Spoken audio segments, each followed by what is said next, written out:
Even rid this country of unemployed samurai. I dare say ancient blood drinkers have survived any pogroms. Should Yuki Onna, the woman of the snow, lower herself to take a title, she could claim to be Vampire Empress of Asia, which would aptly make her Queen of the Cats. Japanese shapeshifters favor cats, bakeneko, or nine-tailed foxes, kitsune, over the bats and wolves of the Nosferatu bloodline. By rights, we should present carte visite to Yuki Onna, not Emperor Mutsuhito. He is at best a temporary throne-warmer. She is as eternal as the white cap of Mount Fuji. It's said her core can be reached from the earthly plane on but one night in a century, which would make securing an audience problematic if it weren't smoke and nonsense put about to puff up her reputation. Sunset in the land of the rising sun. The sky crimson over Chiba Prefecture to the west. Higarashi's launch had steamed from the east shore, where the city rises and spreads. I remember Tokyo as Edo, bustling military camp of the Tokugawa shogunate. The name changed 30 years ago, when the new emperor moved from Kyoto to take Edo Castle for his palace. The young imperial capital is bent on becoming the mercantile, political, cultural centre of the Pacific. London, New York, or Paris, with earthquakes and bathhouses. The Japanese probably dismiss London as Tokyo with fog and vampires.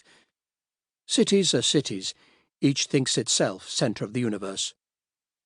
We met on the open deck of the Macedonia. 3 European vampires petitioning for safe harbour, and a warm Japanese making a show of parley with creatures he deems ugly demons. If we were not vampires, he'd think us just as hideous. In Japan, we may well be despised more for big noses and round eyes than undead pallor and sharp teeth. The 2 women were doing the talking did our cause no favours, especially since Christina is a terrible diplomat. The princess sat on a little folding chair as if it were a throne, a scene arranged with her as centrepiece. Her white silk dress had pearls inset in the bodice. Her train wound tight round her legs, lest it catch the wind and unfurl like a banner of war. She posed like a mermaid on a rock, fluttering eyelashes and playing with a parasol to draw attention from her tail. Higurashi ignored her anyway. The emissary spoke to me out of necessity, expressing no surprise or pleasure that I knew his language. He treated Kostaki as our chieftain. When drummed out of the Carpathian Guard, the Moldavian elder put away all decorations. In a greatcoat stripped of insignia, he seems a ghost of himself. His shako is obscenely naked without hackle and badge. He even cut off his moustaches and shaved his head. A phrenologist might say he has a fine skull. A doctor, me, says the rest of him is too meagre, even for a vampire. His skin is almost transparent, a rice paper wrapper for his bones. His veins are as visible as an anatomy diagram. Kostaki kept his eyes on Higurashi, hand casually on his sword hilt. He didn't give up the weapon with his medals and honours.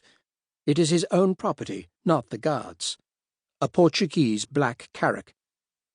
Originally the blade was a dull black, so as not to catch the sun and alert the enemy, should Kostaki do any daytime fighting. Now it's silver-coated for use against vampires.